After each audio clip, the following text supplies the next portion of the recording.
반갑습니다. 오늘 우리가 말씀 읽기에 따라 살필 본문은 구약성경 호세아 4장입니다. 우리가 이미 이전에 호세아 강해를 통해서 우리가 호세아서에 대한 전반적인 내용을 한번 살펴봤던 경험이 있습니다. 그렇다 해서 이 시간에는 포괄적인 내용을 아주 간략하게 소개하는 정도로 넘어갈 것인데, 가능하시면 홈페이지에 게시된 호세아 강해를 참고하시면 본 설교를 이해하는 데 있어서 조금 더 도움이 되리라 생각이 듭니다. 호세아 선지자가 활동할 때 생각해보면 일단은 상업이 발달을 해서 대단히 부유한 사람들이 많이 나타나게 된 때가 이때인 것을 우리가 확인할 수 있습니다.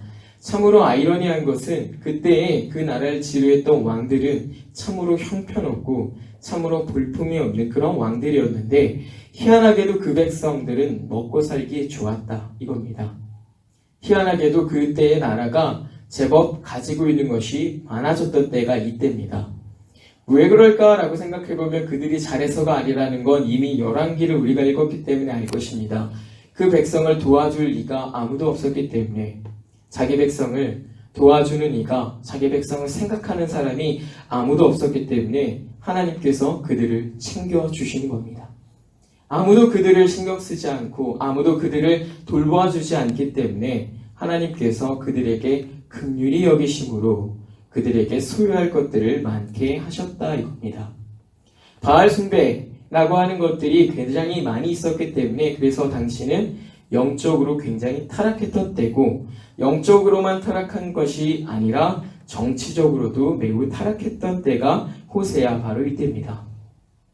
이 사람들은 자기가 가지고 있었던 부유함이라고 하는 것, 풍요로움이라고 하는 것을 더 극대화하기 위해서 바알을 섬겨 살아가는 일들을 더 열심을 냈던 때가 이때입니다. 왜냐하면 바알 우상이라고 하는 존재는 풍요의 신으로 알려져 있었던 우상입니다. 그래서 이 바알을 잘 섬기고, 특별히 그 바알의 짝이 되는 아스다롯이라고 하는 그 우상들까지 같이 섬기면 그들이 비를 내려주고 때때로 그들이 풍요롭게 할 수 있도록 그렇게 우리를 도와줄 것이야 라고 생각했던 때가 이때입니다. 그래서 그들이 풍요한 것들을 더 풍요하게 하기 위하여서 바알 숭배에 더 목숨을 걸었던 때가, 더 극심했던 때가 이때입니다. 그래서 호세아 때야말로 우상 숭배가 절정에 달했던 때라라고 우리가 얘기할 수 있을 만큼 이때가 굉장히 영적으로도 문란하고 정치적으로도 문란했던 것을 우리가 확인할 수 있습니다. 이 일들이 얼마나 문란하고 심각했던지 당시를 살아가고 있던 교회가 이 영향을 받는 겁니다. 그 영향을 받아서 우상 숭배자들의 이 바알을 섬겨 살아가는 제사법이나 이런 것들의 영향을 받아서 이 교회로 살아가는 사람들이 하나님을 마치 바알을 섬기는 것처럼 여기며 살아가는 겁니다. 하나님, 저기 바알을 보니까 막 비도 준다고 하고 우리를 부유하게 하는데 하나님도 우리를 좀 부유하게 해주십시오 라고 하면서 말도 안 되는 하나님에 대한 숭배를 하게 되는 겁니다. 겉으로는 하나님을 섬기는 것처럼 보이고 제사법도 하나님께서 가르쳐주신 그 내용을 그대로 다 따라가고 있는데, 그러나 그 마음이 하나님을 섬기는 것이 아니라 마치 바알이라고 하는 우상을 다른 이름으로, 하나님이라고 하는 그 이름으로 대신하여 섬기는 것과 같이 그들이 하나님을 따랐기 때문에 이 교회가 극심한 문란한 하나님의 섬기는 태도가 변질되는 것들을 우리가 확인하게 되는 게 바로 이 호세아입니다. 오죽하면 하나님께서 그 백성의 완악함이나 음란함이라고 하는 것을 고멜이라고 하는 아내를 호세아에게 주심으로 알게 하시는 거죠. 돌아왔다가 또 나갔다가 또 바람 피웠다가 또 찾아왔다가, 호세아가 그것들을 몇 번이나 반복하는데 마치 하나님께서 자기 백성에 대하여 그렇게 하는 것처럼 우리에게 가르쳐 주신단 말입니다. 그렇게 음란하고 타락했던, 정치적으로나 영적으로 타락했던 때가 바로 이때라. 물론 모든 교회가, 그때를 살아가고 있던 모든 교회가 다 그렇게 하나님을 그릇되이 섬기는 것은 아닙니다. 그렇기 때문에 그 교회가 여전히 그 당시에도 남아있었던 것이죠. 하나님의 이름이라고 하는 것이 그들에게 주어져 있었고, 여전히 그들은 하나님의 은혜라고 하는 것들을 경험하면서 살아간단 말입니다. 끊임없이 하나님께서는 죄악된 이스라엘 돌아와라 하시면서 부르신단 말이죠. 그런데도 불구하고 결국엔 이 북이스라엘의 교회가 어떻게 됩니까? 망했단 말입니다. 하나님을 섬겨 살아가는 이 모습이, 변질된 모습이 결국엔 하나님께서 돌아오라고 하는 그 요청에 대해서도 반응하지 못하는 탓에 망해버렸습니다. 망해버렸어요. 어떤 핑계도 할 수가 없는 겁니다. 그 당시 교회가 이 사람들이 너무 극심하게 우리한테 이렇게 하는 거 아닙니까? 하나님, 우리는 이렇게 잘하고 있는데 저 잘못하는 사람들만 책망하시면 되지 왜 우리를 이렇게 하십니까? 싸잡아서 이렇게 하십니까? 나 억울합니다. 이 말을 못하는 겁니다. 왜요? 결국에 망했단 말입니다. 우리가 너무나 잘 알고 있듯이 소돔과 고모라가 왜 망했습니까? 의인이 없어 망했습니다. 의인이 없어서. 몇 사람의 의인이 없어서. 같은 이치입니다. 비록 그 당시에 교회가 하나님을 섬겨 살아가는 데 있어서 모두가 다 변질되지 않았다 할지라도 극심한 부패함과 변질 속에서 이 교회가 결국엔 이겨내질 못하는 겁니다. 이겨내질 못해요. 이렇게 영적으로 타락해버린 때 더욱이 정치력으로도 타락할 수밖에 없는 겁니다. 왜요? 하나님의 정의라고 하는 것, 하나님의 인애라고 하는 것, 그의 공의라고 하는 것을 상실해버린 그 백성이란 말입니다.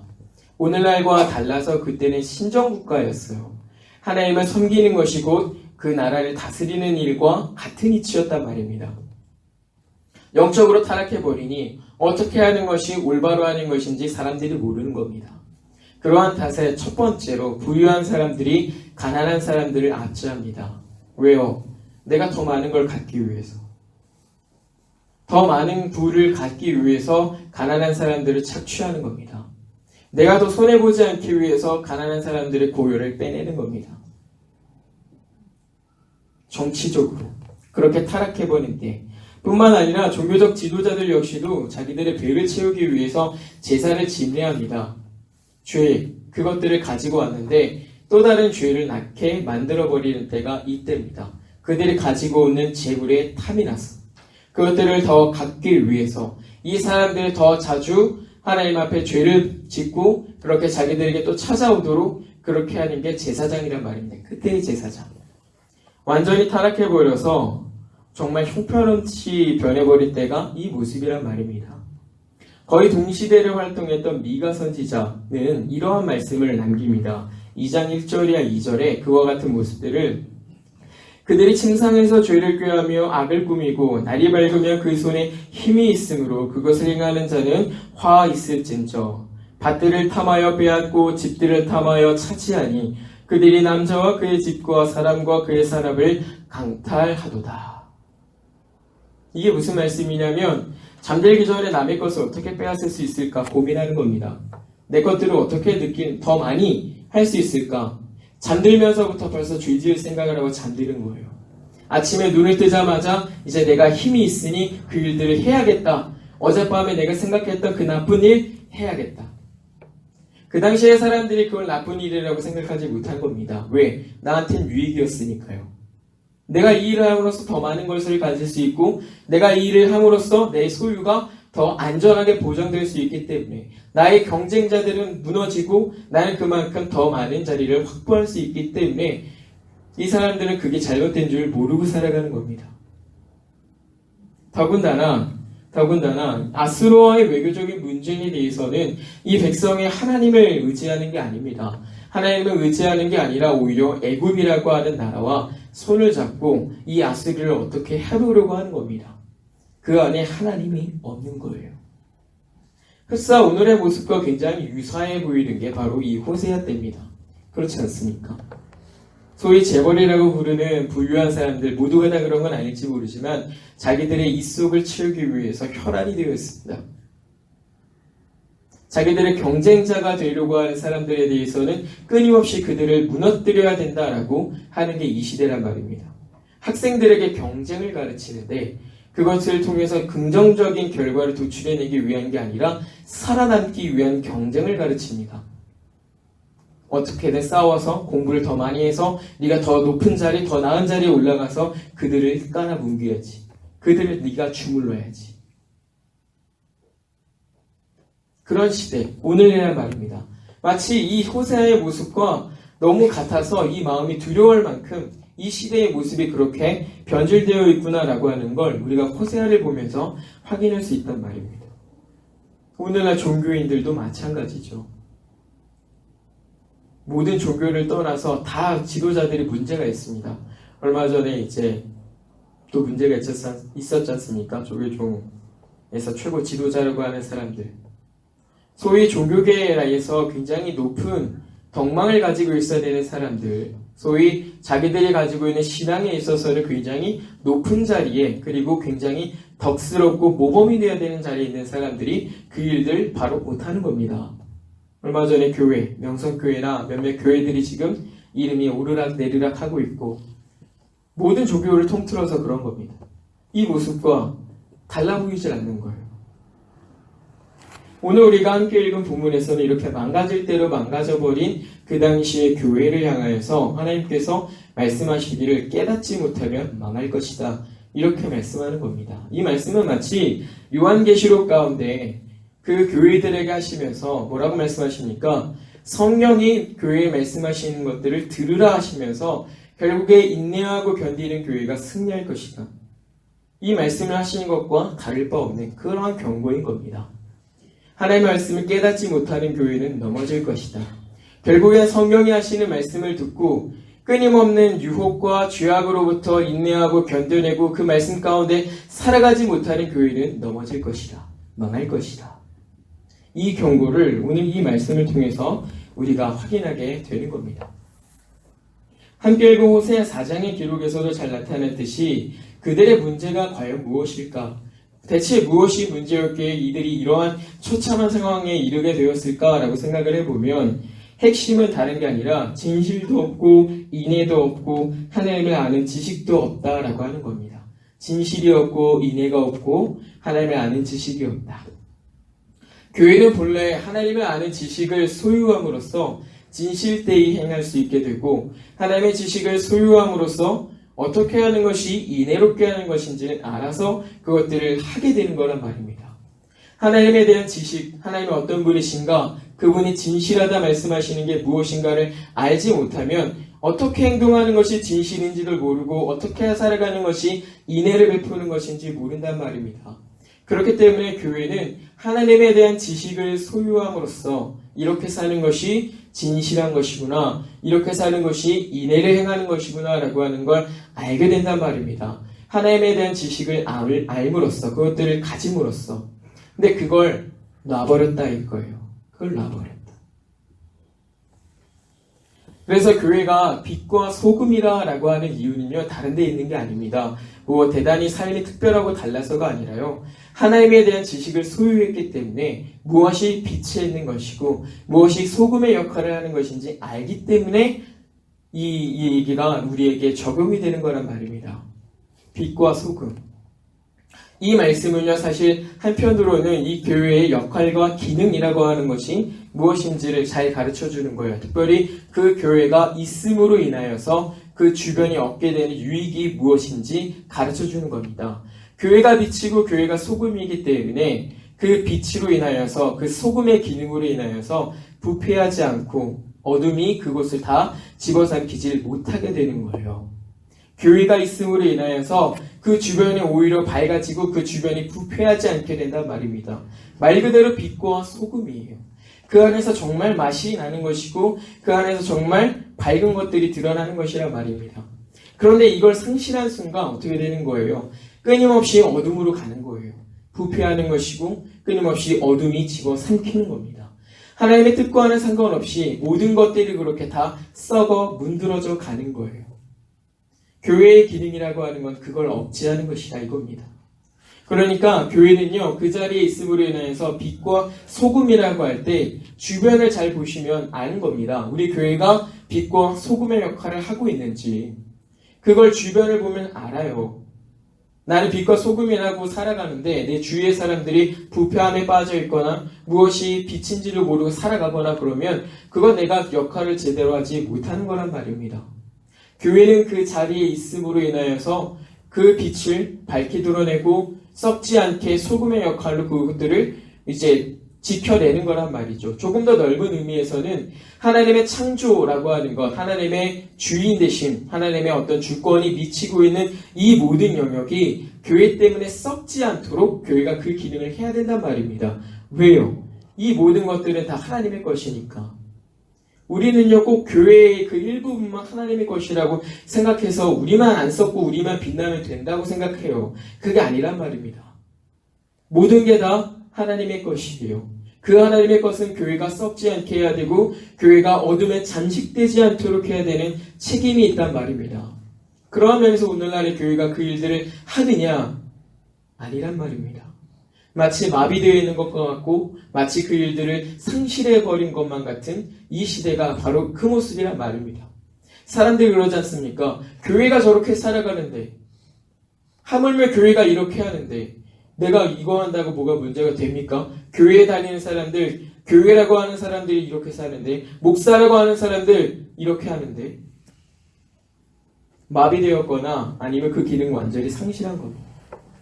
그래서 오늘날의 나라가 조금 이런저런 모양으로 어렵다라고 할 때 누군가를 탓할 게 아니라 교회의 책임이구나 라고 하는 걸 우리가 좀 가슴 아프게 받아들여야 될 이유가 있는 겁니다.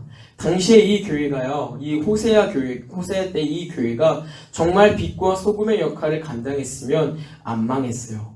안 망했어. 그 빛이 찰나리 빛나고 그 소금이 기능이 완전해가지고 그것들이 썩지 않도록 그렇게 꽉 지켜내고 있었으면 안 망했단 말입니다. 다 썩었기 때문에 하나님께서 도려내셔야 했어요. 도려내셔야 했어요. 우리가 이런 말씀을 보면서 우리가 오늘날에도 그렇구나. 우리의 교회가 이러한 모습으로 살아야 되는구나 라고 하는 걸 생각을 해야 되는 겁니다. 예배당에 앉아서 기도하고 말씀만 보는 것으로는 안 된단 말입니다. 일들은 예배당에 앉아서 이루어지는 일이 아니란 말이에요.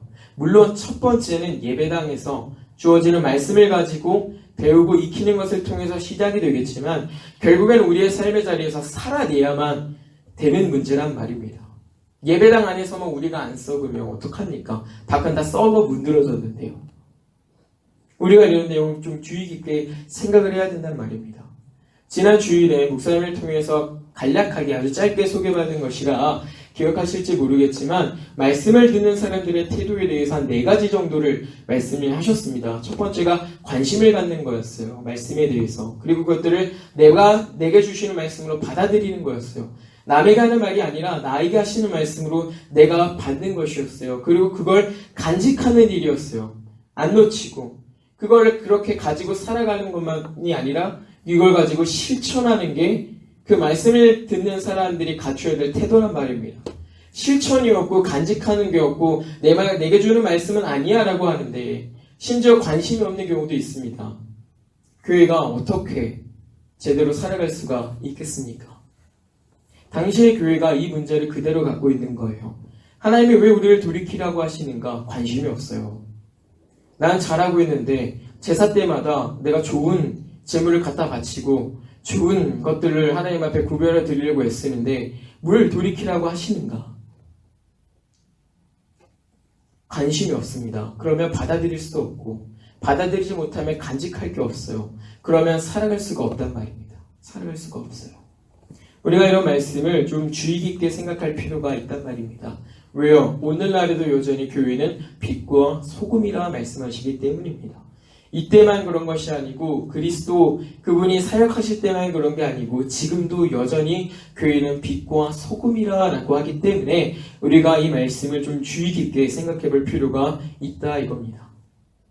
이 대목에서 우리가 교회로서의 역할을 좀 바로하기 위해서 생각해 볼 게 있는데 왜 교회가 있음에도 불구하고 그곳이 진실도 없고 인애도 없고 하나님을 아는 지식도 없이 망하게 되었을까? 이걸 생각해 봐야 됩니다. 다른 말로 교회가 왜 진실함도 없고 인애함도 없고 하나님을 아는 지식도 없게 되었을까라고 하는 겁니다. 오늘 본문이 가르쳐 주기를 간략하게 말씀을 드려서 마음이 다른 데 있기 때문이다 라고 가르쳐 주는 겁니다. 마음이 진실하게 하는 것과 인애를 행하는 것과 하나님에 대한 지식, 하나님을 아는 지식을 소유하는 것에 있지 않기 때문이에요. 마음은 다른 데 있는 거예요, 교회가. 구체적으로 생각을 해보면 11절 보시면 이런 말씀이 있습니다. 마음을 빼앗느니라. 12절에서도 음란한 마음에 미혹되어 13절에서도 그들이 좋음이라. 하나님의 말씀, 그것들을 가지고 살아가는 것보다 다른 일들에 더 좋다고 여기는 겁니다. 하나님의 말씀을 가지고 그 하나님을 아는 지식을 소유하는 것보다 내가 하나님을 조금이라도 알아가는 것보다 다른 것이 더 즐겁다라고 생각하는 거예요. 오늘날 교회에 똑같은 실수를 반복합니다. 말씀 듣는 것보다 찬양이 좋대요. 좋은 말인 것 같지만 위험한 말입니다.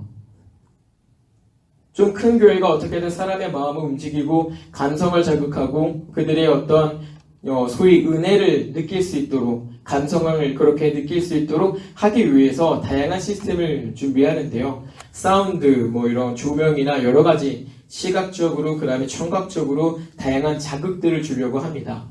그리고 굉장히 편안한 분위기 속에서 설교도 아닌 것이 설교인 것이 애매한 그런 것들이 교회 안에 있으면서 사람들이 아주 편하게 아무 생각 없이 앉아있다가 돌아가도 되는 것처럼 그렇게 이제 교회가 갖다 놓는단 말입니다. 마음을 다른 데 빼앗기고 있는 거예요. 종교개혁자들이 오늘날 교회를 보면 아마 크게 한 소리를 했을 겁니다.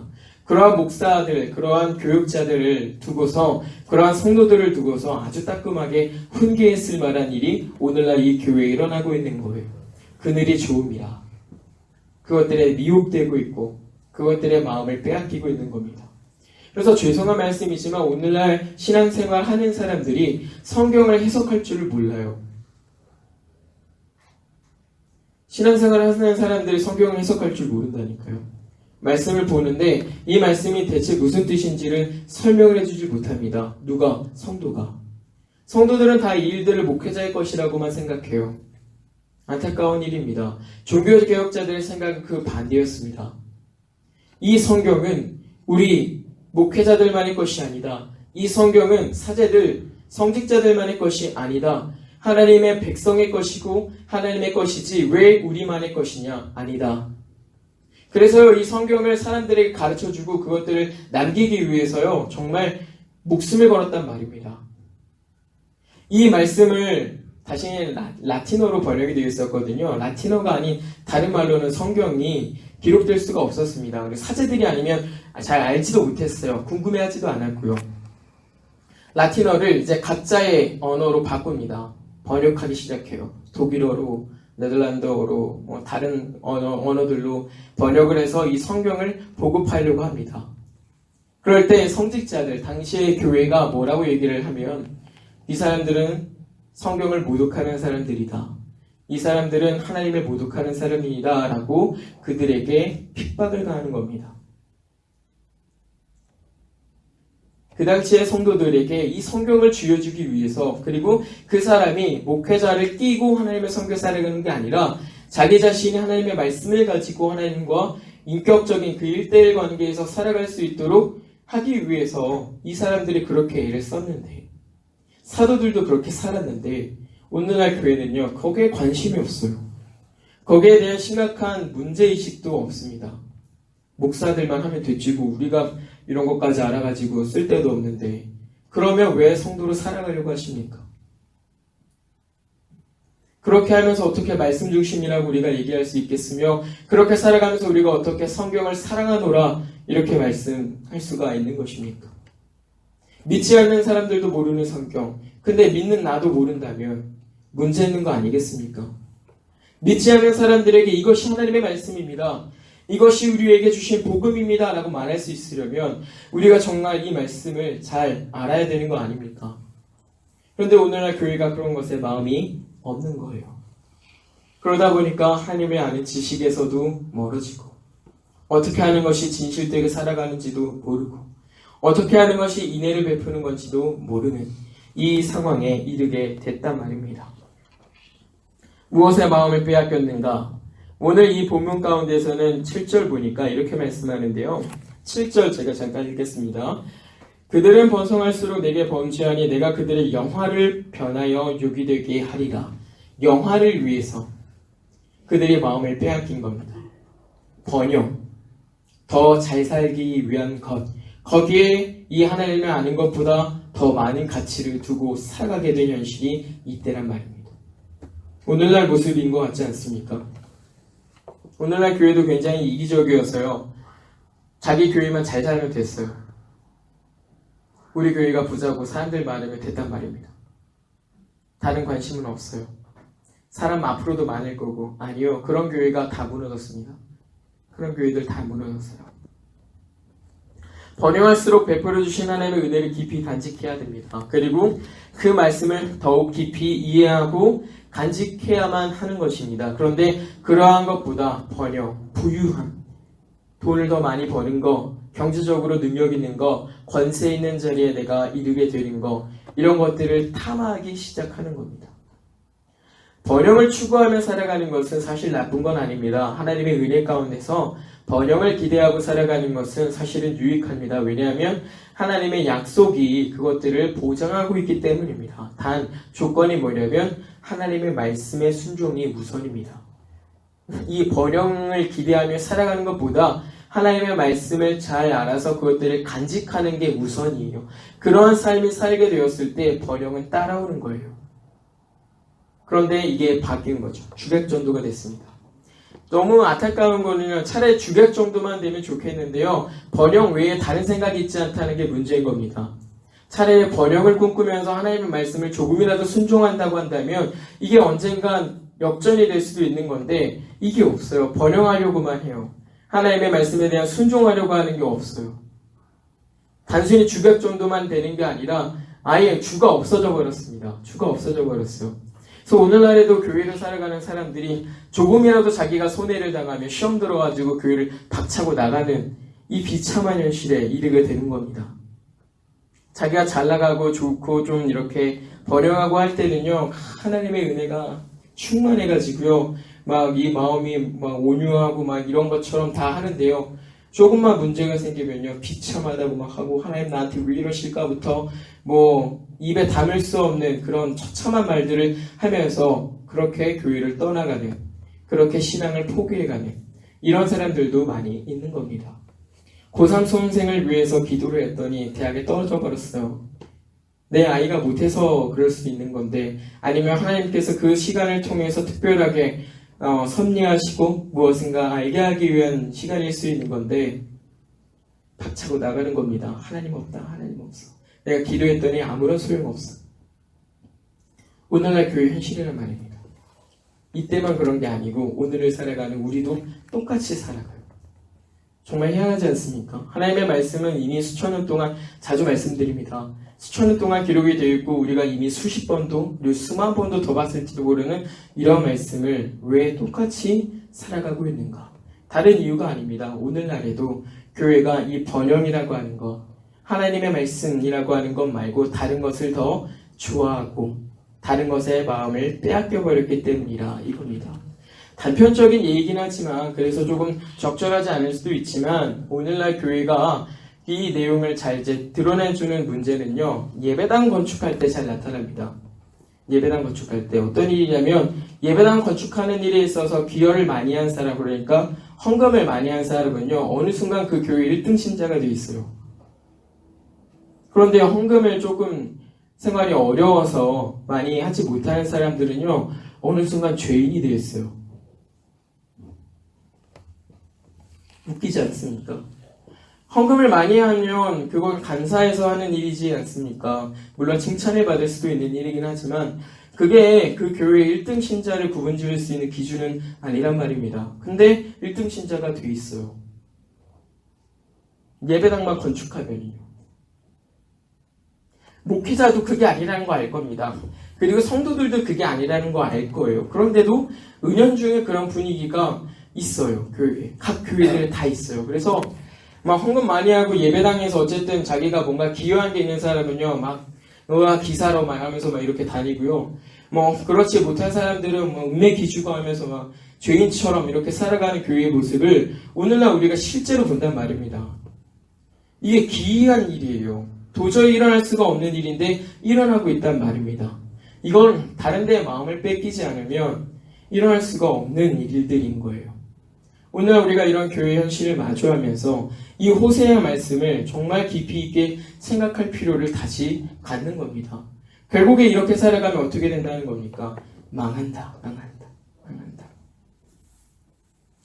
우리가 유념해야 될 것은요, 이렇게 마음을 다른 것에 빼앗기면 그냥 마음을 빼앗긴 정도에서 끝나는 게 아니라는 걸 알아야 됩니다. 음행의 길로 빠져요. 음행의 길. 오늘 이 본문에서는 하나님 앞에서 음행을 한다 이렇게 말씀을 하고 있습니다. 이 음행이라고 하는 게 단순히 하나님 앞에서 무분별한 어떤 성행위를 갖는 그런 거를 말하는 게 아닙니다. 문란한 어떤 성적인 생활을 말하는 게 아니에요. 음란한 생각을 말하는 게 아닙니다. 이건 마음이 하나님이 아닌 다른 것에 있는 걸 두고 음란하다 이렇게 말씀을 하고 있는 겁니다. 오늘 보면 아시겠지만 나무에다가 자기들의 마음을 빼앗겨가지고 나무 정말 보잘것없는 거 불태워버리면 끝인 거에 마음을 빼앗겨가지고 거기가 좋다 이렇게 살아가는 겁니다. 보잘것도 없는 것들의 마음을 빼앗겨서 그게 음행이라고 말씀을 하면서 그 음행이라고 하는 것이 결국에는 우상숭배로 이어짐을 경고하고 있는 겁니다. 지난 주일에도 목사님께서 말씀하셨지만 오늘날 교회가 우상숭배할 때 어떤 형상을 만들어 놓고 하는 경우는 없어요. 바보라도 그런 짓은 안 합니다. 적어도 교회라는 이름으로 살아가는 사람들이며 형상을 만들어도 십자가형을 만들어서 그걸 섬기려고 하지 다른 특별한 거를 만들어가지고 이것이 하나님입니다. 이렇게 하면서 살아가는 사람들은 없습니다. 그런데 문제는요. 마음은 하나님이 아니라 다른 데 뺏긴 사람들은 많아요. 아주 많아요. 너무나 자주 볼 수 있어요. 하나님이 아닙니다. 다른 것에 마음이 있어요. 자기는 아니라고 하지만 그게 우상숭배고 그게 음란한 일이다라고 하는 것을 이 성경이 우리에게 지적해주고 있다는 걸 우리가 충분히 경고받아 살아야 되는 겁니다. 사랑하는 성도님들, 오늘 우리는 함께 읽은 이 말씀을 중심으로 해서 교회가 마음을 다른 것에 빼앗겨서는 안 된다라고 하는 것을 다시 교훈받습니다. 그리고 다른 것에 마음을 빼앗겼을 때는 그냥 음행에서 그치는 것이 아니라 정말 하나님께서 악하게 여기시는 우상숭배에 빠진다라고 하는 것도 우리가 살펴보게 됩니다. 특별히 오늘 이 본문의 마지막에서 깨닫지 못하는 백성은 망하리라 이렇게 말씀을 하고 있는데 여기서 망하리라라고 할 때 사용되는 히브리어 단어의 이제 원어의 뜻을 조금 생각을 해보면은요 어디에 걸려 넘어지는 것들을 두고 이제 말을 하는 겁니다. 근데 왜 걸려 넘어지냐면 눈이 안 보여서 그래요. 앞에 뭐가 있는지 안 보이니까 걸려 넘어진 거예요. 이 말씀은 오늘 이 본문 가운데 왜 기록하고 있냐면 그 당시의 교회가 소경은 아닌데요. 고의적으로 자기들의 눈을 꽉 감은 채로 살아간 겁니다. 자기들이 눈 감고 있다는 사실을 모른 채로 자기들이 그렇게 허튼 길로 걸어가고 있다는 사실을 모른 채로 그 교회가 살아가고 있는 거예요. 그 교회는 자기들은 서 있다 생각하지만 하나님이 그들을 평가하시기에 그들은 언제 걸려 넘어질지 모르는 소경과 같다. 언제 걸려 넘어져도 이상하지 않는 그러한 사람들이다 라고 경고하고 있는 겁니다. 고의적인 악행이라 이렇게 표현하고 있는 거예요. 우리가 이 말씀을 보면서 정말 두렵고 떨리는 마음으로 생각을 해야 될 것은 오늘 교회로 살아가는 우리이지만 우리가 의도적으로 하나님의 말씀에 대하여 그 말씀을 깨닫는 일에 대하여 거부하고 그 눈을 감고 있는 것은 아닌가? 고의적으로 그것들을 하고 있는 것은 아닌가? 다만 그 고의적인 것들을 숨기기 위해서 다른 어떤 핑계거리를 찾고 있는 것은 아닌가? 라고 하는 점을 좀 생각을 해봐야 하는 것입니다. 그렇기 때문에 우리가 깨달아야 되는 거예요. 깨달아야 되는 거예요. 그러려면 다른 방법이 없습니다. 하나님에 대한 지식을 말씀으로부터 배워서 소유하는 것 말고는 다른 방법이 없는 거예요. 여러분 어떻게 하나님의 말씀에서 하나님에 대한 지식을 소유하실랍니까? 그냥 목회자들에게 배우고 익히면 되는 것입니까? 아니에요. 이 하나님에 대한 지식은 사실은 우리가 기술적으로 배울 수 있는 것은 아니고 성령님께서 우리를 깨우쳐 주실 때야 비로소 소유하게 되는 보물과 같은 것입니다. 그래서 누구나 가질 수 있지만 아무나 가질 수 없는 것이 바로 이 하나님에 대한 지식이에요. 하나님께서는 나를 존중히 여기는 자를 내가 존중히 여기고 나를 멸시하는 자를 내가 경멸히 여기겠다라고 말씀을 하십니다. 우리가 이 말씀을 기억해야 됩니다. 하나님의 말씀을 깨닫고 그 안에서 하나님에 대한 지식을 소유하려면 하나님을 존중하셔야 돼요.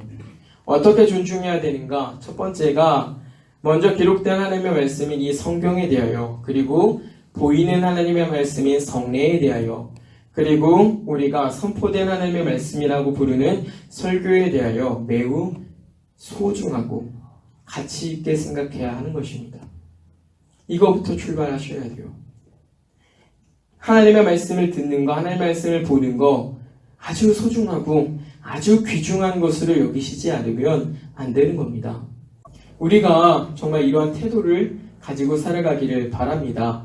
당시의 교회는, 그리고 지금 오늘을 살아가고 있는 이 교회는 이것들을 많이 잃어버렸을지도 몰라요. 예배 시간이 정말 소중하고 귀하다라고 여기는 성도들이 그렇게 많지 않습니다. 그 말씀을 듣는 것이 내 인생과 정말 맞바꿀 수 있을 만큼 귀한 시간이다라고 생각하는 성도들이 사실은 없습니다. 그 한 문장을 내가 듣고 그것들을 기억하는 것이 하나님께서 주시는 정말 특별한 시간이고 은혜로구나라고 하는 걸 알지 못하고 살아가면 이런 실수들이 반복되게끔 되어 있는 거예요. 우리가 이런 내용들을 좀 기억을 해보면서 신실하신 하나님의 말씀 앞에 신실한 자로 살아가길 바라고, 그때 그 교회가 가지고 있었던 실수를 반복하지 않고 살아가게 되기를 주님의 이름으로 부탁을 드립니다.